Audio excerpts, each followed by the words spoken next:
It's about being present, about being an artist, and about giving the possibility to artists to express themselves and help us, because art at the end of the day is that tool, that instrument that can help us, those that are not artists, to possibly see things from a very different perspective and say, maybe I hadn't thought about this. It's interesting. Maybe I don't understand it fully, but it is nonetheless interesting. The topics and that I think we addressed with this edition, which is this idea of we live in a fluid society, in a fluid world, brings forward this need to understand, or to make sense, rather, of where my place is in today's societies. And is there a meaning to my life? I know it might sound philosophical, but I do think that these are part of the questions that we can help not give a formal and full answer to, but an answer that can help us again in understanding ourselves a little bit better. We're working in this project, contested desires and constructive dialogues. In particular, that is of interest to me because of histories of our country, which is quite difficult to hear of, to understand, and also to know.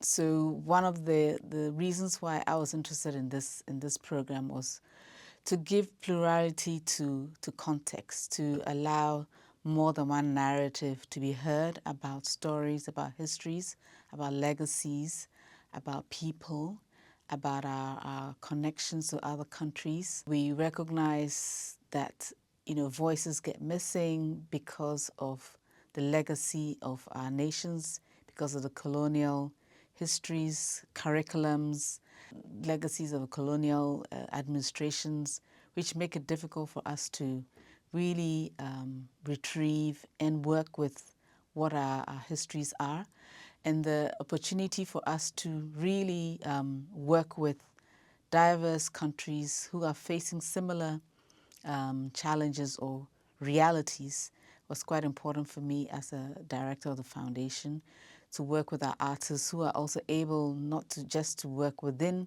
Ghana, but also work with a wider community of artists, exploring similar contexts, exploring how they can work with other artists also to give voice to the plural, to give that diverse voices a chance to be heard.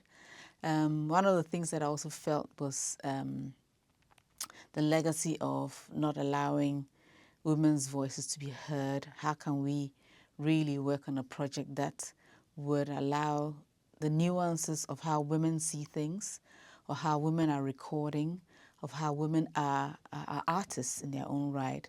I mean, in the system that we are in, there's a tendency to overlook art forms made by women and dismiss them as craft forms which don't have a place in the big sort of art ecosystem today. And thankfully today we are finding that crafts, textiles, fiber is finding a place in the bigger art world, which has in the past not really wanted to give agency to what women have done. So what do we do when we allow women's voices to be heard? What are the histories that we are trying to erase when we dismiss women's voices or women's crafts? And what's important is how do we allow that to find a place in today's world and allow them to be seen, to be heard, to be presented as narratives in today's world. It's important we can take away from this, in spite of the challenges we have, is what do we want? How do we continue allowing the voices to be heard?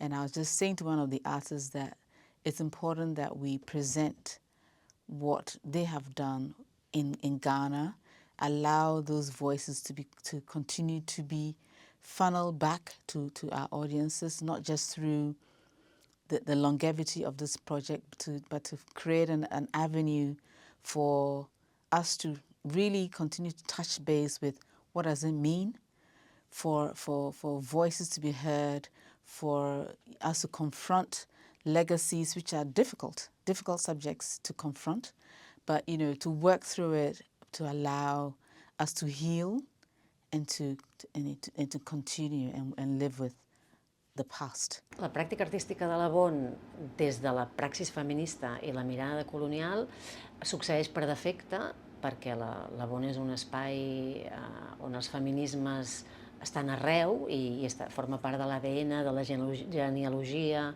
de l'òvul del propi projecte. Per tant, això succeeix com no només en el discurs, sinó sobretot en la pràctica. És a dir, aquelles creadores que formen part o participen dels projectes de la Bon són creadores dones o identitats dissidents o persones feministes amb les que tenim una relació, això d'una banda, i pel que fa a la mirada colonial vinculada a aquesta pràctica feminista, doncs una mica el mateix, no tant des dels supòsits teòrics ni des de les retòriques de què és i què no és de colonial, anant a buscar quotes per ser políticament correctes, sinó nosaltres el que fem és, en la pràctica, procurar, en la mesura del possible, que aquelles persones i aquells col·lectius vinculats i més presents a la pràctica i al dia a dia d'un projecte com la Bon siguin persones que tenen a veure amb aquesta intersecció. És a dir, en la mesura del possible que hi hagi persones amb diversitat funcional, intel·lectual, de diferents orígens i procedències, amb diferents situacions econòmiques i socials, però que aquestes persones estiguin a l'intern de l'organització de la Bon, que no siguin persones usuàries que venen aquí a desenvolupar els seus projectes, sinó que des de la pràctica formin part del nostre equip i del nostre dia a dia. Per què? Perquè aquesta és l'única manera de que tot allò que fem com a artistes o com a gestores culturals, que tot allò que fem tingui tota l'estona un acompanyament i una mirada que va donant un feedback tant a nivell propositiu com a nivell crític, de dir, mireu, per aquí això sí, això no, i jo crec que això és el que fa de la Bon un espai feminista i alhora decolonial, que, per exemple, en relació al col·lectiu de dones migrades, per posar un exemple, no és un projecte per les dones migrades o per les dones sordes o per les dones negres, sinó amb les dones negres, amb les dones migrades, amb les dones amb diversitat funcional, amb les dones sordes. Aquesta, per mi, és la pràctica que un projecte com la Bon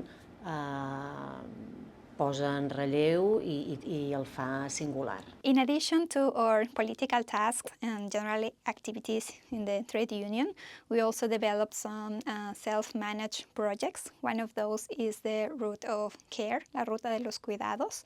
And this is a tour through the city of Barcelona where we are showing some feminist struggles and showing also how in history migrant women had also an important role, as well as other social groups as well, because we are part of this community and we bring from our home towns of our own countries of origin many knowledges, histories, recipes, songs, and valuable experiences that we are actually sharing in this territory.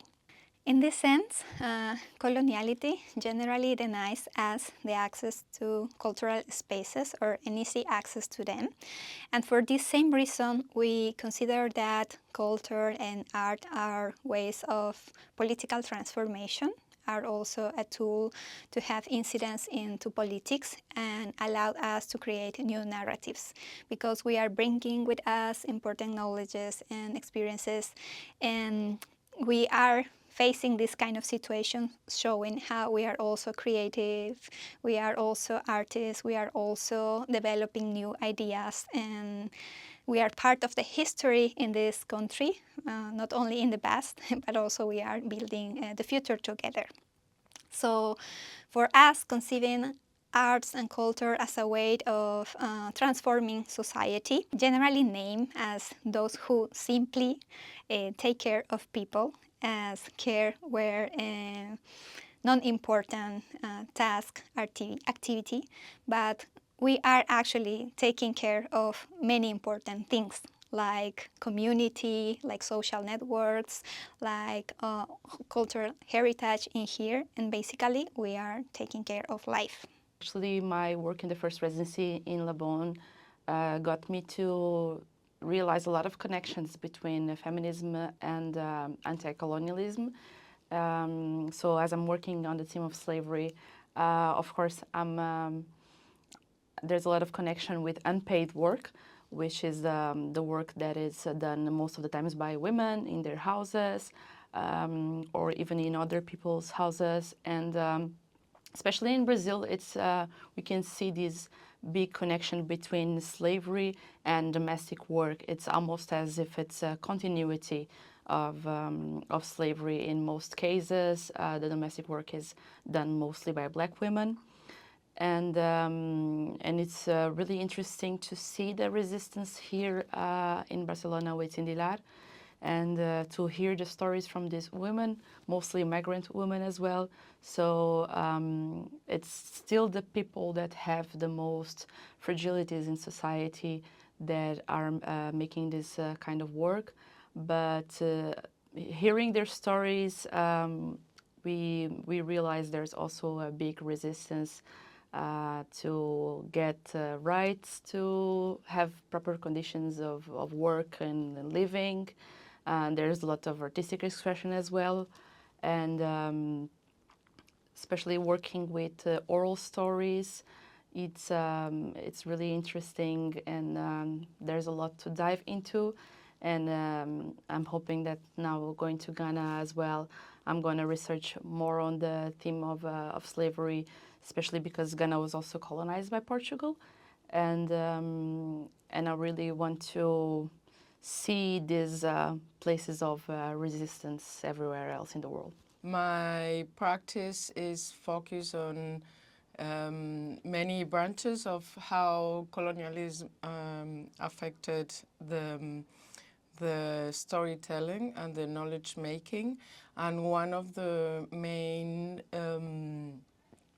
structural points of my research is how colonization affected the concept of women through the colonization of the mind, through how the Black women's body has been depicted in museums, and how the violence towards the Black body is reinforced through the so-called neutral positions of museums. And just to maybe not to give so much answers, but to give to pose questions and to make that the experience of reading labels and walking through the silence of the museums could be an open door to reflect on how we live nowadays with other ethnies and other societies. It's been an amazing journey so far on this project, and the project seeks to do something really important in our world today, looking at how colonization has affected every aspect of the world and the present situation we all live in. And when I think about the role of this project, I see a lot of opportunities to engage in conversation and dialogue about colonial heritage.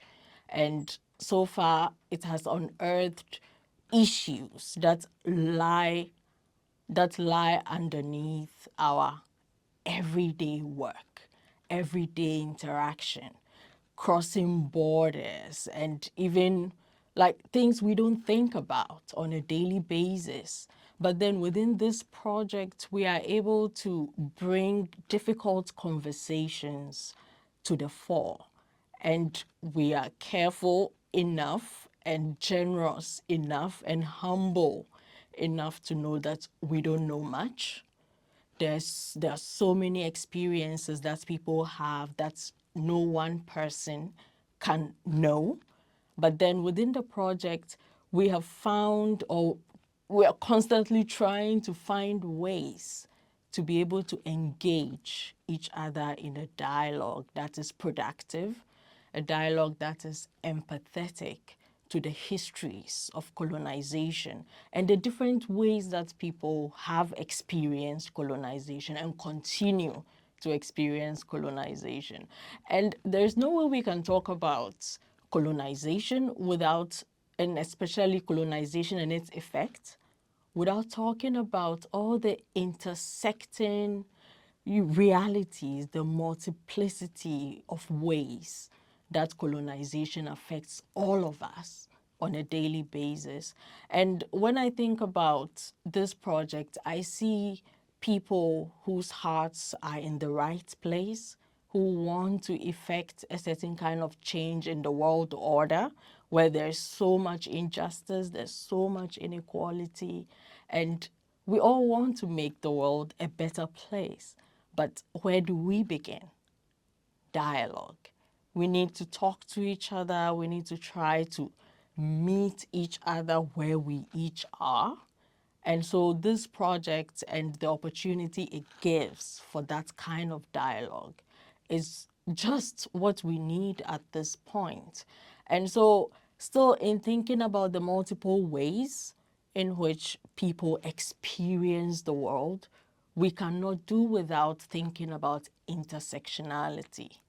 And that is where the theme for this particular workshop comes in. It's really important that we think about gender, because colonization disrupted every aspect of life wherever, it has touched, wherever it has been. And so if we think about gender and how colonization has affected the way we see, we can talk about hierarchies, gender hierarchies that have been established, where when colonizers go to a particular place, you find that however people related with each other changes, because it comes with this hidden paradigm of dualism, like male, female. So you think about male, female, and it has to correspond with specific genders, with the attending roles and everything. That creates these binaries and hierarchies that are very restrictive. And we are experiencing it today, where people of intersecting identities are struggling everywhere in the world because of these legacies that were sold way back. And so gender is a very important element. In fact, it is not just like something that we add on when we are doing decolonization or thinking about how to decolonize. It's actually at the core of it, because of the way we experience the world. We experience the world as who we are, but most importantly, the way society has categorized us. And these things affect what we are able to do, how much we earn, and where we are able to go.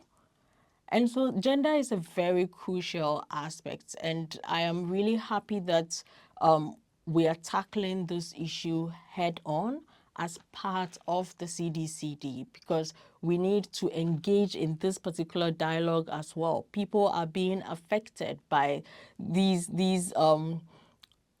dualisms that were created with the inception of colonization, where they're used, in certain African cultures, for instance, you find that there are third genders, right? But the fact that colonization has succeeded in creating this world order where, it's just these two, identities that are there, and the fact that when we see anything that does not fit that mold and we're like, what is this, tells us that colonization has worked on our minds. And so we begin with this dialogue just to say we see what is going on and we want to do something about it. And when we work as part of the ethics advisory group, we are constantly also looking at these intersecting identities and multiple ways in which people who belong to different genders, race, class, ability, and all that actually experience the world differently. And so there's no way any one particular person can sit somewhere and create a solution to the problem that the world is experiencing, because we all have different experiences across the world. And this is a learning process. We know we are living in the period of coloniality at this moment, but because it is very insidious, we want to engage in these kinds of dialogue so that we can name it, we can pinpoint it, so that we can find better ways to create a more just, equitable society for all of us. Look at us in this project. We have descendants of colonizers and descendants of the colonized, but we have come together with a shared purpose.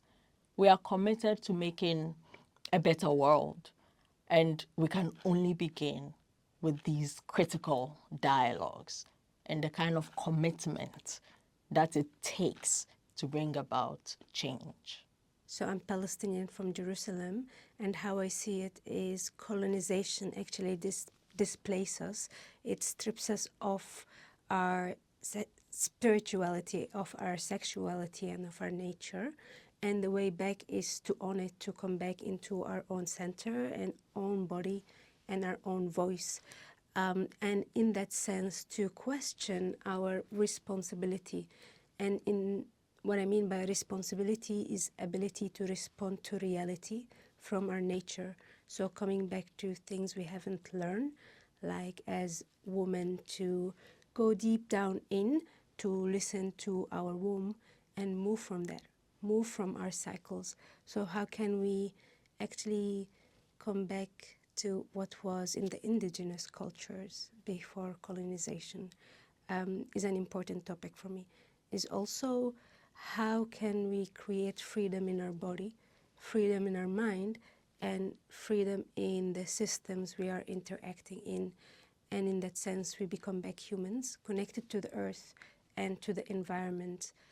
And as it stands right now, I find that the system is in fact heavy on all genders, because we're kind of pressured to fit in certain, let's say, structures that are not organic and not human. And as part of the ethics committee, my role is to look at these things and allow the artists to just think, like, do they relate to it? What would it be if you guys think of it like this? So just creating some spaces in the mind and in the body to imagine how would it look like when we shift. Para mí la práctica textil es una práctica popular con mucha familiaridad con el trabajo que hacían las personas en la ruralidad. Son conocimientos populares que nos pertenecen a todas y todos. En ese sentido me siento con muchas distancias del arte contemporáneo, ya que muchas veces el arte contemporáneo, quizás por ignorancia o por ambición, se apropia de las prácticas populares, y las prácticas populares son en sí mismas prácticas que son decoloniales, porque no tienen el apetito voraz del colonialismo. Yo he aprendido mucho trabajando con personas, con comunidades, con organizaciones, con grupalidades, a veces son 2 personas que cuidan un oficio en un territorio, y eso ya, con la carga de toda la historia que hay detrás de ese cuidado, me siento una persona muy afortunada, porque me ha tocado acompañar, ver crecer